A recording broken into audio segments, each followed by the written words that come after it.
Sorry, that was a slide. No, that's all right. G'day to Australian fans all across. Welcome to the 4th edition of AUSOlympicTeam TV here in Nanjing, China, live from the Youth Olympic Village. Just to cover results overnight, we went very well in the swimming pool, claiming another 2 bronze medals.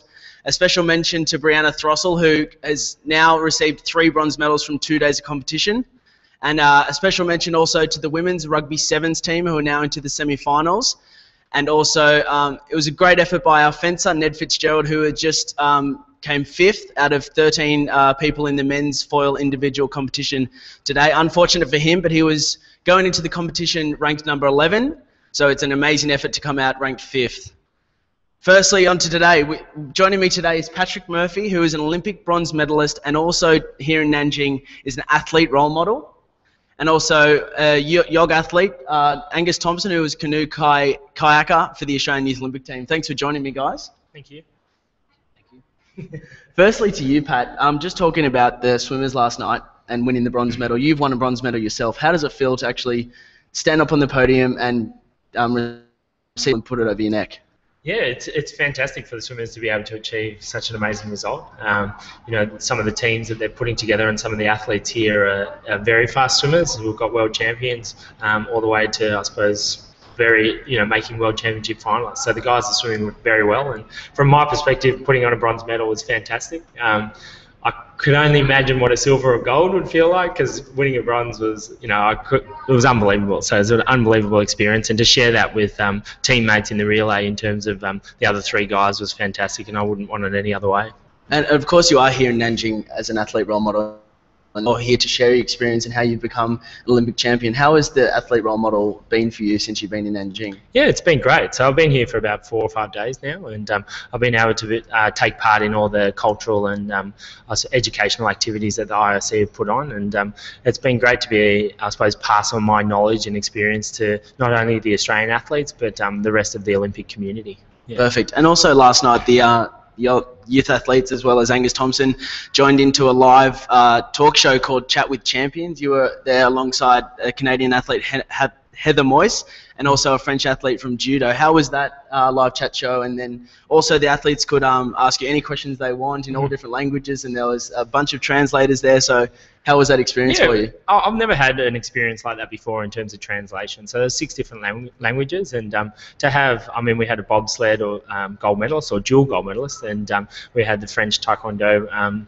Olympic champion. So from that perspective, I didn't know anything about those sports, and coming out of that chat, you learn a lot about those 2, and I suppose you learn a lot about my experiences as well. And those, you probably take away from that indicating that we're all normal people, I think, but we train hard, we work hard, and you can achieve extraordinary results. And hopefully that came out to the athletes and across the whole world. Hopefully that they can, if you put your mind and heart and soul into something, that you can get a lot out of it.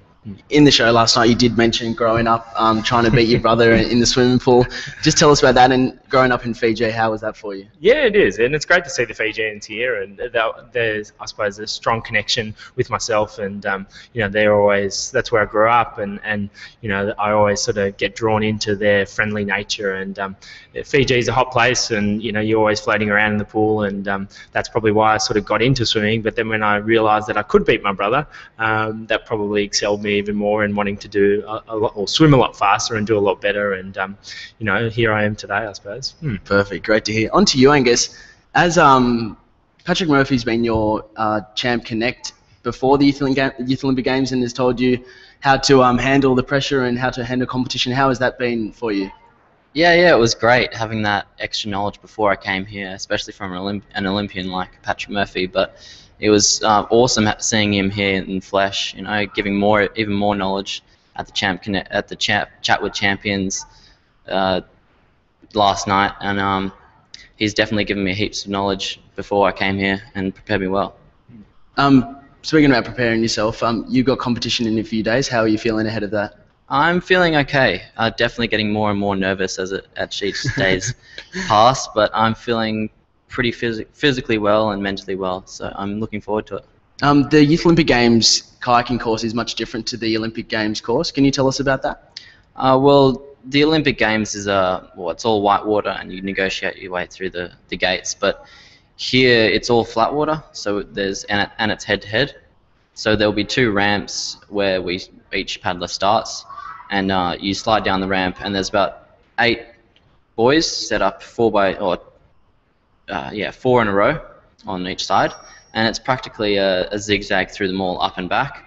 And in the heats, it's going to be based on times, and then once it gets to the semis and finals, it'll be based on who you're versing and first back to the line. You don't just have Patrick Murphy as a mentor, you also train with Jess Fox, who is a Youth Olympic Games ambassador. How has it been having her here as well? Oh, it's great. She's been training with me basically every session I've been here, and she's passing off all the tips that she retrieved in 2010 when she was in Singapore. You know, all the little stuff that my coach isn't able to give me, she gives me. It's definitely helped a lot. And just tell us about your coach. That is, of course, Jess's mum. Yeah, back home I got Miriam Fox. She's fun. She definitely pushes us all to our limits. You know, she's got a lot of experience and tips to give us all, and she tries to make it fun for us all. But she definitely encourages us to give it our all and have pride in what we do. And just tell all the viewers out there, you're obviously living in the Youth Olympic Village. How has the village been for you, and how has it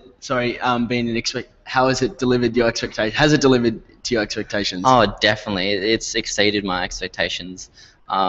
Just the whole village itself is amazing, especially at night when all the buildings light up.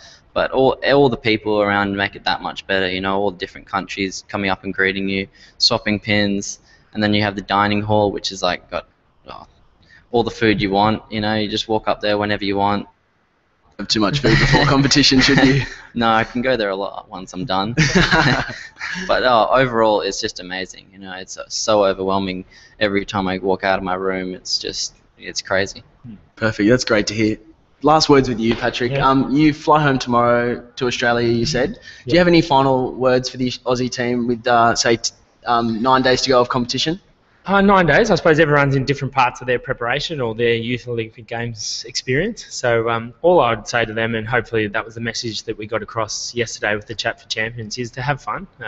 Enjoy the process, enjoy the experience, enjoy the Olympic movement, and that's part of, I suppose, that education and the cultural activities that you can be a part of. So that's as much as this Youth Olympic Games as is the competition. So yes, you want to get the best out of yourself in the competition, but make sure you enjoy the process, because you know, hopefully we can get more people on the next Olympic team and so forth, and the next Youth Olympic Games. But then they'll be able to be sitting in this position and pass on their knowledge and experience next time around. Perfect. Great words from Patrick Murphy, the bronze Olympic medalist himself. And also thank you to Angus Thompson for joining me today. Cheers, guys. Thank you. So tomorrow, tune in from 4 p.m. Australian Eastern Standard Time to have an interview with the Rugby Sevens girls who hopefully be making it to the grand final. Thanks for tuning in, guys. Go Oz.